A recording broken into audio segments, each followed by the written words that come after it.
Praise the Lord. आप सभी को जय मसीह की। परमेश्वर की जीवित हुजूरी में आप सभी का स्वागत है। धन्यवाद करते हैं परमेश्वर पिता का। प्रभु आप सभी को ब्लेस करे, आशीष दे। जितने भाई बहन परमेश्वर के वचन को सुनते हैं, ग्रहण करते हैं, प्रभु उन सभी को आशीषित करे। आइए परमेश्वर के वचन, परमेश्वर के संदेश में चलते हैं। आज का परमेश्वर का वचन इब्रानियों की पुस्तक 10 अध्याय का 26 वचन। वचन में जाने से पहले ज़रूरी सूचना कि जितने भाई बहन हमारे चैनल पर नए हैं वे हमारे चैनल को सब्सक्राइब कर लें, बेल आइकन को दबा लें, ताकि परमेश्वर के वचन पर आधारित आने वाली वीडियो का नोटिस आप सभी भाई बहनों को मिलता रहे। परमेश्वर के वचन को सुनकर आप आशीष को प्राप्त करते रहें। आइए आज के वचन में देखते हैं।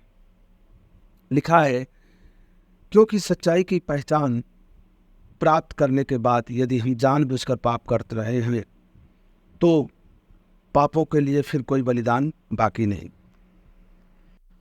आप परमेश्वर प्रभु यीशु मसीह को अपने उद्धारकर्ता के रूप में मानकर प्रभु यीशु मसीह के सम्मुख जाकर यह जान चुके हैं कि हाँ, यही है जो हमारे अपराधों के लिए मारा गया है। इसके ऊपर विश्वास मात्र से हमारा क्या होता है, पाप क्षमा हो जाएंगे और जो हमारी समस्या है, जो बीमारी है, जो परेशानी है, जो कुछ है, साध्य रोग क्या होगा, नष्ट हो जाएगा। यह विश्वास के साथ आप परमेश्वर के सम्मुख गए। हुआ क्या?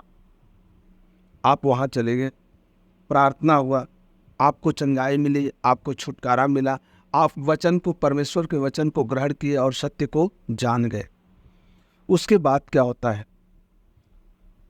कुछ दिन तक आप विश्वास बनाए रहे, प्रभु के वचन में चलते रहे, लेकिन जब एक समय आया जिसे हम छताव का समय कहते हैं, समस्याओं का विश्वास परखने का समय कहते हैं, या संसार के लोगों के दबाव में आकर के आपने परमेश्वर प्रभु यीशु मसीह को छोड़ दिया,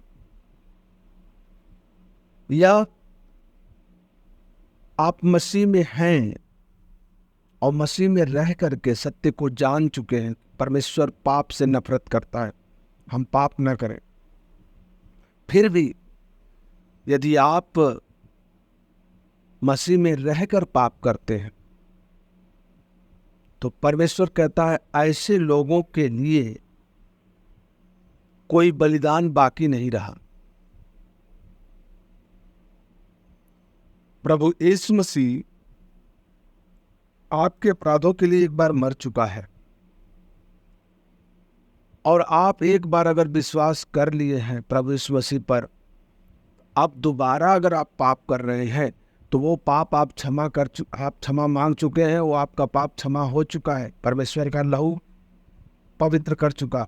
लेकिन फिर अगर आप पाप कर रहे हैं तो कोई अब ऐसा दूसरा बलिदान नहीं रह गया है कि फिर दूसरा बलिदान दिया जाए ताकि आप उसके लहू के द्वारा पवित्र हों।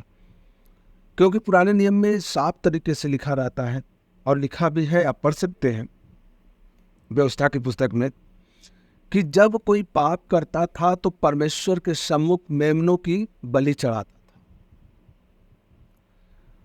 जब पाप करता था तो मेमनों की बलि चढ़ाना पड़ता था उसे, नहीं तो उसके पाप उसके सर आ जाते थे और वो बड़ी समस्या में फंस जाता था, बीमारी महामारी में फंस जाता था।